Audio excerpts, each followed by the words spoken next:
Bon, en tout cas, je vous propose, mesdames et messieurs, de démarrer. Merci à vous tous qui nous suivez particulièrement nombreux en ligne et en direct sur tous les territoires de France. Il y aura un avant et un après la crise que nous vivons. Mais quel après? Eh bien, face à la feuille blanche qui nous est tendue, charge à nous d'écrire l'avenir. Je vous propose de découvrir maintenant l'avenir selon nos intervenants pour cette table ronde thématique autour de la transition énergétique en Auvergne-Rhône-Alpes. Et j'ai le plaisir d'accueillir Jacques Blanchet. Vous êtes conseiller régional spécial aux relations avec les chambres consulaires pour la région Auvergne-Rhône-Alpes. À nos côtés, nous avons également Jean-Pierre Besse, que vous reconnaissez probablement, le directeur régional de BPI France de réseau. C'est encore mieux. Nous avons 3 entrepreneurs, mais pour le moment seulement 2, avec Vincent André, DG de Picture Organic Clothing, et Bénédicte Durand-Deloche. Vous êtes directrice générale d'Alteora. Merci à vous 4 d'être présents. Je vais commencer avec vous, Jacques Blanchet, autour de cette thématique. Comment la région la prend en main aujourd'hui? Alors tout d'abord, je vous salue tous. Mesdames, Messieurs, excusez le président Wauquiez, Stéphanie Pernot-Baudon qui ne pouvait pas être là ce matin. Ça, c'est pour les régionaux de l'étape. Alors, si vous voulez, la région Auvergne-Rhône-Alpes a lancé, vous savez, à travers le SRADET, la réduction des gaz à émissions d'effet de serre de 30%. L'objectif, c'est aussi d'arriver en 2050 à la neutralité carbone. Donc le travail va se faire bien sûr sur les transports, sur les bâtiments, sur l'industrie. Vous savez qu'on travaille aujourd'hui sur la relocalisation de l'industrie et le développement des entreprises industrielles.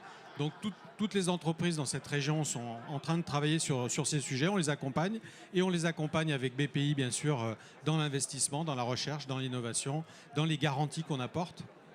Toutes ces structures sont destinées au développement des entreprises. Vous l'avez dit, un objectif neutralité carbone. Si vous aviez un défi à lancer aux entrepreneurs déjà nombreux présents dans la bulle, mais aussi aux milliers d'entrepreneurs qui nous suivent là en direct, c'est quoi le défi? Alors le défi, par exemple, si on prend la zone zéro émission vallée, bon, de toute façon, il y a 3 piliers, c'est l'air, c'est le sol et c'est l'eau.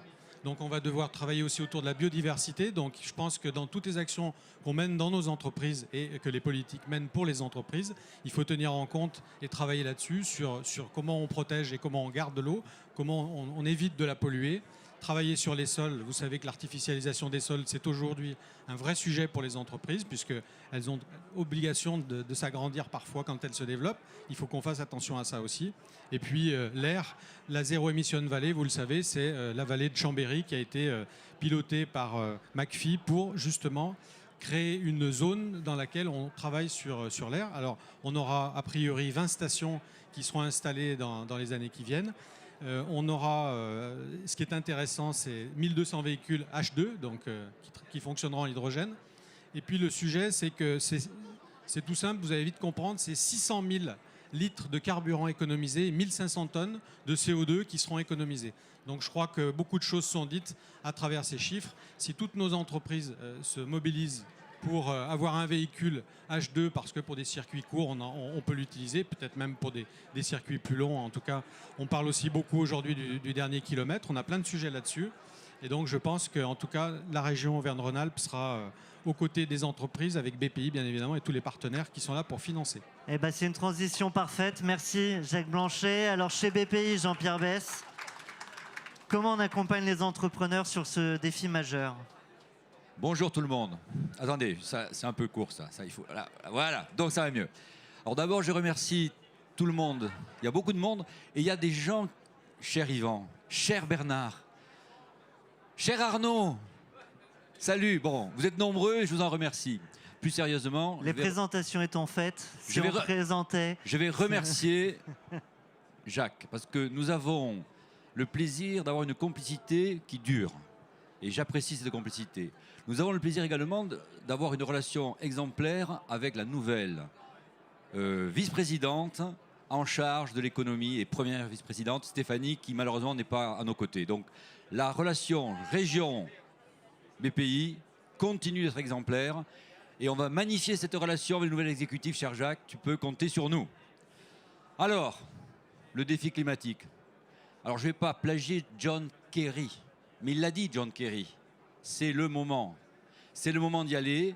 On a la conférence de Glasgow au mois de novembre. Et je peux vous dire que le président Macron, qui est venu en février 2020, constater les dégâts dans un endroit qui nous tous, Auvergnat-Rhône-Alpin, nous est cher. C'est pas la vallée de Chambéry, une vallée qui m'est chère très personnellement, c'est la vallée du Mont Blanc. Je peux vous dire, quand on voit le Mont Blanc, quand on voit la mer de glace, on a compris. On a compris. Donc vraiment, c'est le moment, il y a une fenêtre de tir. Quand je parle de John Kerry, ça veut dire quoi? Mais ça veut dire qu'on a un gouvernement américain qui est d'accord pour y aller à nos côtés. La COP26, ce sera encore mieux que la COP21. Ça, c'est très important. Et là, il y a une fenêtre de tir. Et en fait, BPI France, bien sûr, aide en faisant des aides, en faisant des prêts, notamment le prêt vert. Bravo à mes équipes pour le prêt vert. Vous êtes des champions du monde. Le prêt vert, comme son nom l'indique, c'est un prêt qui finance la décarbonation des entreprises. C'est magnifique. Mais en fait, ce qui est le plus magnifique, c'est vous, nos amis les chefs d'entreprise. C'est tous ensemble qu'on va gagner. C'est toi, Bénédicte. C'est toi, Vincent. Il est où, Vincent? Un jeune chef d'entreprise qui a 20 ans à commencer. Regardez, il y a 13 ans qu'il est chef d'entreprise, il n'a que 33 ans. Et je suppose que Noël n'est pas loin. Où tu es, Noël? On te cherche, tu n'es pas là, mais tu seras là bientôt. En tout cas, merci. Et je passe la parole sans transition, je suppose, à Bénédicte. Pas du tout. Mais on peut, il faut innover. Bénédicte, si quand même si ça te va, on peut démarrer avec toi. L'entreprise, c'est une boîte industrielle qui date de 1934, si je dis pas de bêtises. Alors à l'époque, l'éco-conception, c'était pas la norme, et pourtant ça a bougé. Éco-conception, c'était pas la norme. Alors déjà, le groupe s'appelait précédemment Messelec et vous verrez à Paris, on a 2 emblèmes déjà sur les trottoirs. Vous verrez beaucoup de plaques de fonte en fait sur lesquelles il y a écrit notre nom. Donc vous vous en souviendrez tout le temps. Et la deuxième chose, c'est qu'il y a 2 ans, on a refait tous les toits des colonnes Maurice de la ville de Paris en composite biosourcé, chargé fibre de lin. Et c'est vrai qu'ici, du coup, on a un clin d'œil particulier. Donc 1934, on est vieux, mais en fait, on est hyper jeune puisqu'on a passé notre temps à innover et à être pionnier dans l'électrification de la France, dans l'industrialisation de la France avec la délocalisation de nos sites industriels de la région parisienne à, Jacques, la région Auvergne-Rhône-Alpes. Voilà. Et puis maintenant, en fait, la reconquête industrielle où on a un plan stratégique très ambitieux et c'est pour ça qu'on s'est aussi renommé et qu'on s'appelle maintenant Altéora, puisque Altéa, en grec, c'est la déesse qui porte la vision et qui dispose de ressources, et Aura pour la région Auvergne-Rhône-Alpes. Vous êtes un groupe industriel, vous accompagnez aussi les industriels. Si tu pouvais partager le pouls. Ah, Noël arrive. C'est Noël avant l'heure. Pardon. Elle était facile.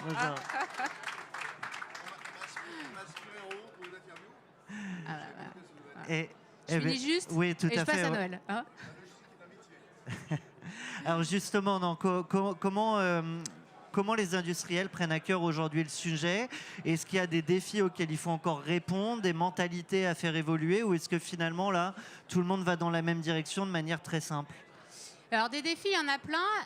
Nous, on conçoit en fait et on fabrique des produits à base de matériaux composites et de polymères. Donc le premier défi, déjà, c'est un défi des matériaux. Surtout aujourd'hui, où on est en pleine crise autour de la supply chain. Donc c'est quand même un défi très opérationnel, mais très quotidien, qui prend beaucoup de temps à tout le monde et qui est assez chronophage et complexe. Après, des défis à plus long terme, pour moi, il y en a énormément. Et je pense que la crise, finalement, est une véritable opportunité pour accélérer ce que nous, on appelle la reconquête industrielle.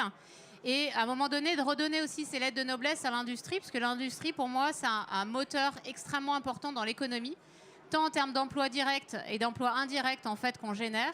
Mais on a des défis. Et pour moi, le principal défi va être autour de la décarbonation industrielle et de créer, en fait, véritablement un cycle, en fait, Quand on partageait avant cet échange, tu parlais de symbiose industrielle à créer. Oui, exactement. Donc nous, notre stratégie repose sur la symbiose. Donc la symbiose, en fait, c'est que toutes nos parties prenantes et tous nos écosystèmes puissent sortir gagnants et que tout le monde soit gagnant-gagnant.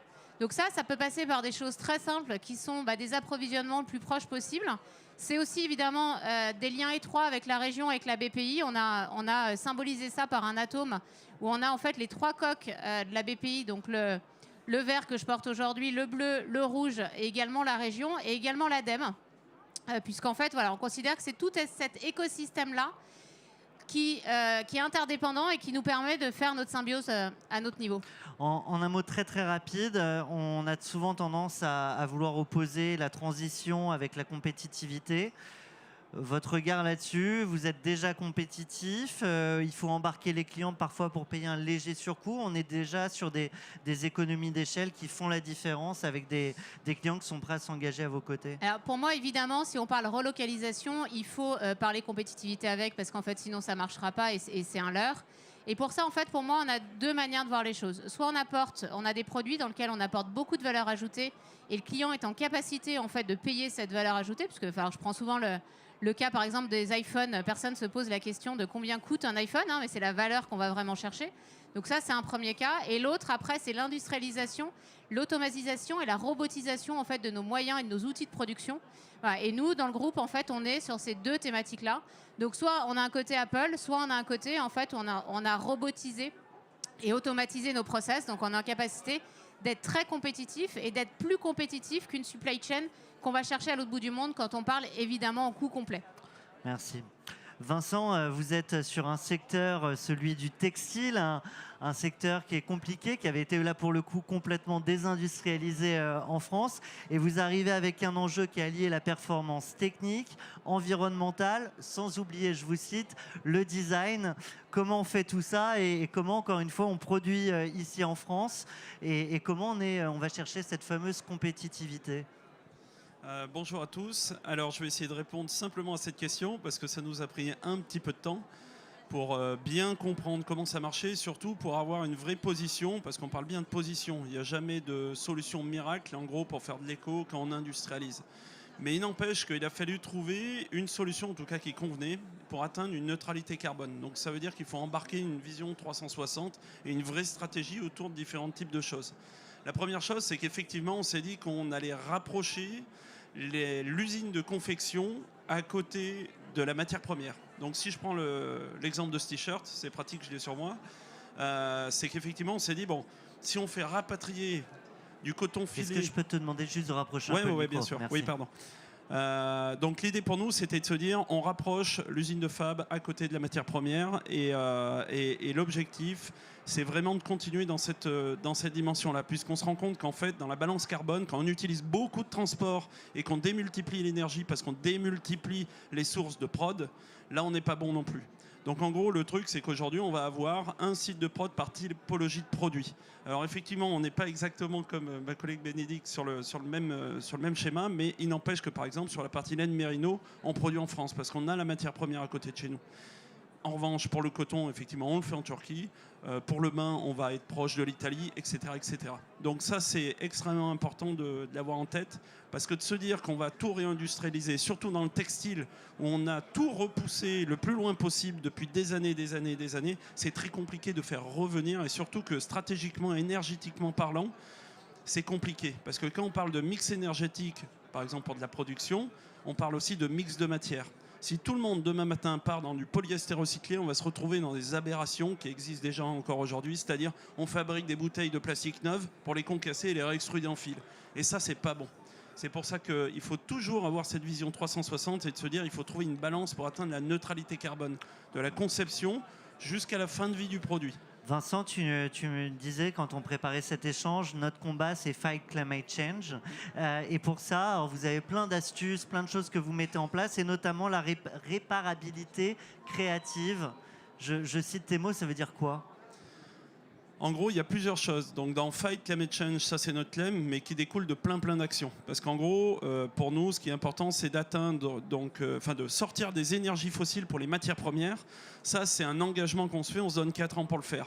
Ça nous donne la possibilité d'être en fait un agitateur d'idées pour d'autres marques, d'autres collègues marques qui font tout un tas de choses. L'idée, c'est de montrer qu'on peut faire de l'industrialisation dans, par exemple, des fibres biosourcées. En revanche, il faut encore une fois travailler sur un mix de matières pour pas, encore une fois, appauvrir les sols ou perdre une souveraineté alimentaire pour finalement aller faire que de la canne à sucre ou du déchet de canne à sucre pour aller extruder un fil biosourcé. Donc en fait, il y a tout un tas de triptyques de petites choses, et dans ces petites choses-là, c'est de dire aussi, on va essayer de devenir une marque à service, c'est-à-dire qu'on va pousser la location, la seconde main, toutes ces choses qui aujourd'hui font sens, mais qu'on travaille déjà depuis 2-3 ans, donc avant le Covid. Le Covid est passé par là, donc c'est un peu freiné. Mais il n'empêche que ces choses-là, on peut les envisager qu'à partir du moment où on a une vraie stratégie de réparabilité. Si un produit n'est pas réparable, et si c'est juste un produit de consommation qu'on jette, ça ne peut pas fonctionner. Et ça ne fonctionnera pas.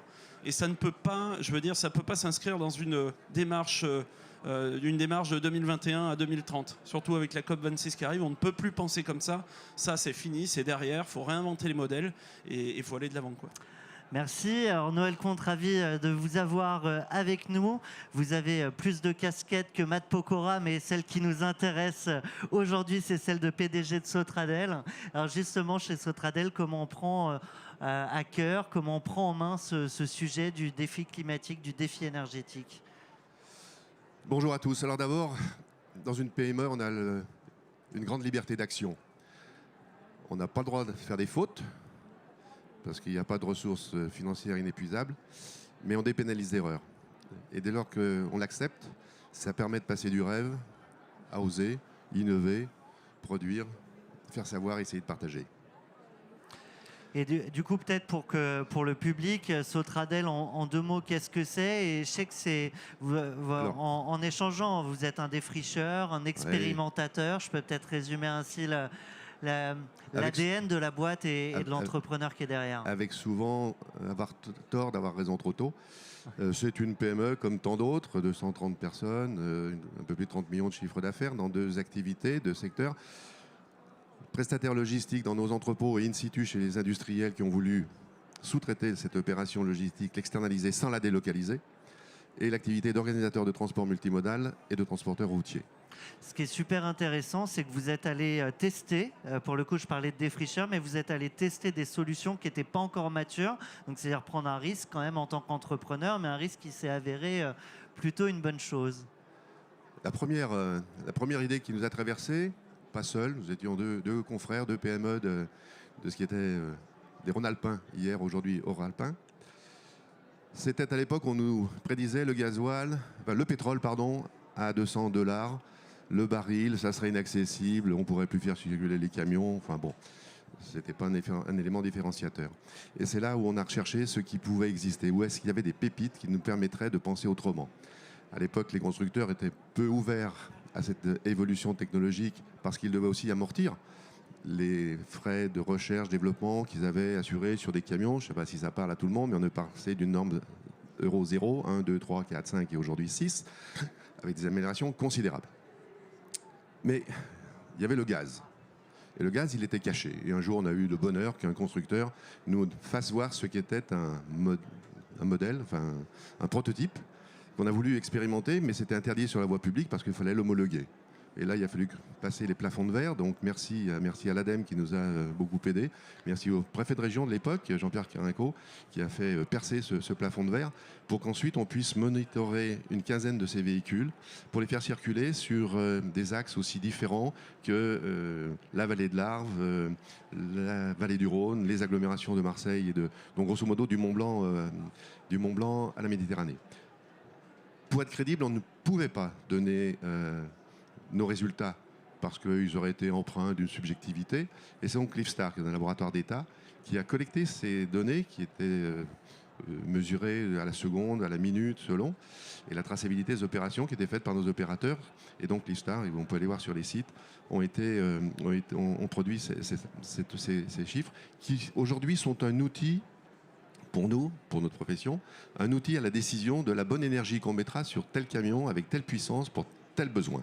Alors au final, peut-être pour prendre un peu les résultats, est-ce qu'il y a une énergie qui marche pour tout ou est-ce que c'est un mix énergétique qu'il faut trouver? Justement, c'est la valeur d'usage et c'est pour ça que quand je dis c'est une aide à la décision de trouver la bonne énergie, c'est effectivement ceci. Oui à l'électricité, aujourd'hui pour des raisons simples, c'est que la batterie est trop lourde pour pouvoir faire de l'emport sur des grandes distances parce qu'on transporterait des tonnes sans valeur ajoutée, puisque la batterie ne serait pas une valeur ajoutée délivrable. Mais demain, elle le sera, certainement, osons. Aujourd'hui, c'est la solution que nous obtenons que nous mettons en place sur les circuits urbains de proximité. Nous aurons demain l'hydrogène dès lors qu'on saura la produire et qu'il y aura un réseau. Il faut quand même savoir que lorsqu'on a voulu développer le GNC, le gaz naturel, qui est une économie de CO2 à 20%. Quand il est en totalement bio, on sera à moins 80%, mais surtout les NOx, les particules qui sont en réduction de 60%, c'est pas neutre, c'est ce qu'on ne voit pas qui fait du mal. Eh bien, c'est la région Auvergne-Rhône-Alpes qui a la première décidé de doter chacun des 12 départements d'une station. Donc j'ai un petit peu travaillé pour qu'on l'implante à Villefranche. Et aujourd'hui, eh bien, nous avons plus de 100 véhicules de nos confrères et aussi des services publics qui commencent à s'approvisionner. C'est une réussite discrète, mais c'est une vraie réussite. Noël Comte, au risque de plagier Jim Morrison, This is the end, mais avant ça, si chacun d'entre vous devait s'engager face aux entrepreneurs présents, face à ceux qui nous regardent en ligne, si je vous propose de compléter la phrase suivante de manière très courte, pour la relance, on s'engage à servir nos clients que je viens d'entendre et qui disent faire moins de transport pour le faire mieux, nous permettre de vivre pour pouvoir continuer à investir. Et les portes du changement sont toujours de l'intérieur. On n'attend pas l'avenir comme un train. L'avenir, on va le tracer, on va le chercher pour ne pas avoir à le subir. Bénédicte, même question pour la relance, nous. Pour nous, c'est jouer collectif en fait et conquérir, avancer ensemble voilà, pour aller loin. Et le mot de la fin à Vincent, côté entrepreneur. Eh bien, c'est un peu pareil, c'est-à-dire jouer collectif, amener les autres avec nous sur des profils matières, sortir de notre zone de confort, continuer d'innover, parce que finalement, c'est ça la résilience. Ça nous a montré que cette période-là, qu'il faut vraiment bouger, quoi. Donc voilà. On ne se quittera pas sans un engagement de BPI France et de la région. Pour la relance, on fait quoi? Jean-Pierre? Eh bien, on fait qu'on continue tout pareil, tous ensemble, parce que ensemble, on va plus loin, même si on va plus vite tout seul. Voilà, on fait tout pareil, ça marche, on continue, et surtout, on a confiance à l'avenir, parce que, comme tu l'as dit, conquérir, c'est avoir confiance. Jacques, pour la relance, à la région, nous? Pour la relance, effectivement, il faudra qu'on joue collectif et surtout qu'on s'adapte aussi aux évolutions des entreprises parce que quand on les écoute tous un par un, ils ont tellement d'énergie et de bonnes idées qu'il va falloir que les politiques, du SRADET notamment, soient très adaptés aux évolutions parce que les évolutions, elles ne vont pas être à long terme, elles vont être très fréquentes et surtout, ça va durer. Donc, on devra être très agile. Eh bien, moi, je m'engage à vous faire découvrir de nouveaux entrepreneurs, de nouveaux territoires dans quelques instants. Merci à vous 5. Bravo.